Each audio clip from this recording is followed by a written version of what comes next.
Spencer. Spencer, I interviewed you right after the Corey Tate fight, and you were already saying, you know, as soon as you got out of the cage, that you wanted Giorgio and you wanted to move down to the flyweight division. You've had to wait a few months to get the opportunity. So, how are you feeling now? It's, you know, you're basically knocking on the door of it. Yeah, I'm glad I waited, because I've had more time to work on more things. I've been wanting to fight Giorgio for over a year now, and now I get what I want at the weight I want. So it's everything I want when I want.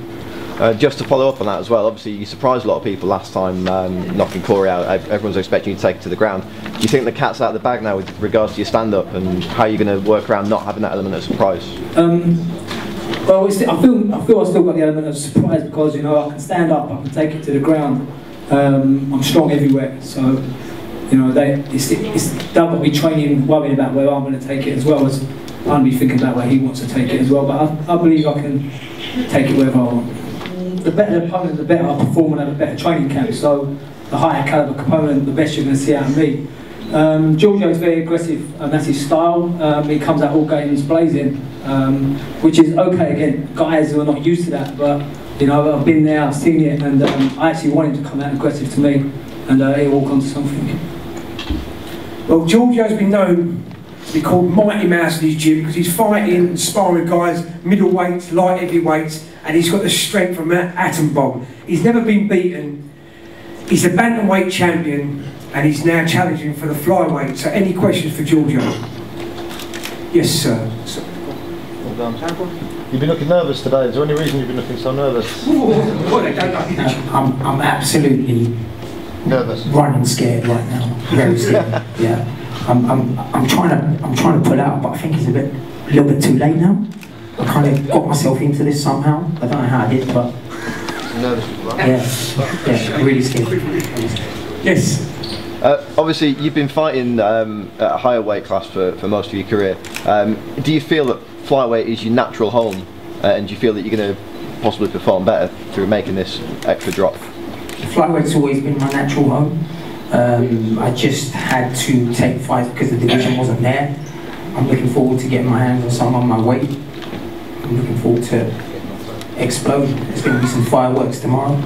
I'm also looking forward to the fact that, put it this way, everybody I've ever fought is going to finish me, and they're going to do this and they're going to do that. Here's another one. Thank you for being my 9-0. And I'd just like to say that definitely this is his weight. He walks around at this kind of weight, and he walks fighting above his weight class. So I used to say, yeah, my little son Dex, he's the same weight as you. You know, he don't put weight back on. So this is his weight class. So that's 100%. Chris Figg, manager of managers. Yes, sir. So what happens to the bantamweight belt then? Say again? What are we doing with the bantamweight belt? Oh, Chris, don't throw spanner in the works already. You got a bantamweight here. Listen, you've got the bantamweight champion, you've got the interim champion. Let's sort it out when this fight's done. Don't do my nutting. Come on, mate. Hang on, who's sitting there? There's a few of them here. Nathan, Jody, Colin, they're all there. They're all after belts. They're all after belts, Giorgio. Hang on. Let's remember who the champ is. Let's remember who the interim champ is. Now, if the real champ wasn't injured, the interim champ would not even exist. And he's just lucky to have what's rightfully mine and always has been. Spencer, you want to say anything to that? Well, we'll see what's going on tomorrow night, and I'll be having both belts. And I look forward to fighting Giorgio Andrews. I've been studying him a lot, and I've been watching a lot of telly, and I think he looks a lot like Louis Spence. So I'm looking forward to being up a Louis Spence lookalike.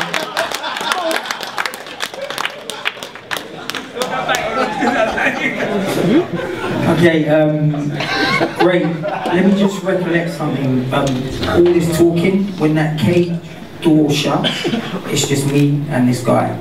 And the amount of talking you've done and the amount of talking you're going to do, you're just going to have to shut your mouth when we're fighting.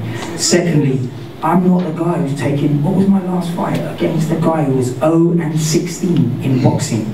Yes, and that was 0-0 in MMA. Now that guy is 0-1. My second pro fight was against Ryan Shamrock, Ken Shamrock's son. As much as everyone was saying 90. Bad hand. Yeah, bad hand. Exactly. Yeah, the bad hand. When you went over. Oh. Yeah. The mouths are still going. Tomorrow when that door closes, it's just me and Spencer Hewitt. That's it. I will say, I was a cage race. In fact, you know, you own cage race. I was a cage race at that time. They wanted a bum for Shamrock to beat up. We give him Giorgio, and they soon found out what the little dynamo mouse was all about. And again, how much did he weigh more than you then? 4 or 5 kilos? Yeah, he probably had 4 or 5 kilos on him. Absolutely. Round of applause for Giorgio and for Spencer. Well done. Okay, we're now down to the big boys, the light heavyweights in the house. Any questions for Linton or Mr. Chapman? Jake. For Chapman, have you got on with your injury stuff? So you was injured, you had a few problems. How have you been since then? That's a good question. You know yourself, they're hard work, Jake. Yeah. You know, it's one thing after another. This is partly the reason why I'm considering retiring. Much as I don't want to. I've worked around them. I've done the best I can. I feel confident still, but you know what they're like. I was going to say, hats off to all the fighters. This is the toughest sport in the world. You guys work day in, day out, week in, week out, and really hats off to all of you, because you really are champions from right at the very bottom fight right to the top. Well done, guys. Right, Linton Vassell, any questions? Are you shitting me? Yes. I know, you know, we shouldn't always put a massive amount of stock in records. You know, it's just numbers at the end of the day. But do you feel that because you do have a larger record than Nick's, that you're going to be the favourite going into this one? And do you feel that's warranted? No, I ain't worried about records. At the end of the day, they're only numbers. It's 2 people that go in there, and there's got to be 1 winner, and that's going to be me tomorrow.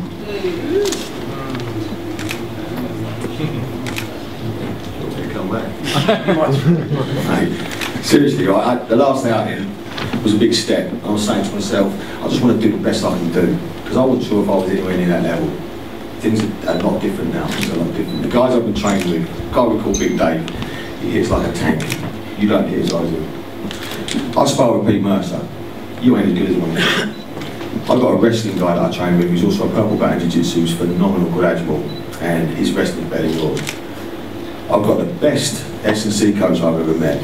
I've got the top nutritionist. I've got the best facility in the country. I've got the best team. I've got the best family. I've got the best of everything. There ain't a light heavyweight in this country as strong as I am. So I reckon you're pretty fucked.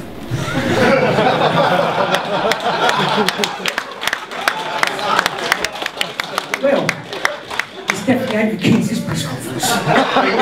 Linton, anything to say there? Well, they're not in there with you, are they? At the end of the day, it's going to be me and you. So you can have the best coach, whatever, but it's going to be me and you in there at the end of the day. So, you know. I don't know about you lot, but I can't fucking wait. In fact, all these cards, the whole 10 fight, I'm really looking forward to it. Any more questions for any of these guys? Yes, sir. Actually, the one for Nick. You talked about you sort of umming and ahhing about maybe retiring either after this fight or some point in the future. Can you talk a little bit about how that's affected your motivation for this one? Is it sort of more motivated knowing that you might want to go out with a bang, or the uncertainty about your future? That's a real good question. Yeah, I mean, I've gone into this prep knowing that this is potentially my last fight. If I fight again, it's going to have to be a fight that I'm going to get real excited for and put myself through that again. Trouble with myself, I'm an obsessive freak. I can't do things by halves. And when I train, I put myself through hell for 3 months. I love fighting, I want to fight again, and I'll never say never, but it's got to be a fight I get excited by. But at the same time, I've gone through this prep thinking, in this fight, I don't care what happens to me. I'm not worried about the future. I don't care about injuries, I'm going to go at it, trust me. So it's actually helped me motivation-wise, yeah. I want to go have a bang. You know, I made a few mistakes in the last fight, and you know, I didn't get a chance to really show what I can do. So this time around, it's totally different, yeah. Do you think you could get excited about a fight with Ian Martel in the future? I know both you guys. Oh, do you know what? That's something I'd love to fight. But there's been a problem. I grew up all my life fighting for aggression, fighting for all the wrong reasons. I fought for emotion a lot. And I've decided, when I went into professional MMA, that I absolutely will not fight for emotion anymore. I fight because I love to fight. I fight for sport. I don't fight and hate my opponent, although it might seem that way. So for that reason, there is no way in the world I'm ever going to fight Ian Martel, because all I'm doing is going back to my roots and becoming a thug, because he's annoyed me a little bit, if I'm completely honest. I don't disrespect the guy, but he'll never get his fight, never. You should write a book. That's in the pipeline. Listen, I'm sorry mate, but it has got personal. I don't do personal matches in the cage. You know, if you make it personal with me, you're more likely to get kidnapped and tortured for 3 days. Well, I'm being loud, Nick, really, you know, so my way. Well, listen, Grant, come here, mate. I mean, this is going to be a cracking fight all the way through. There's some cracking fights in it.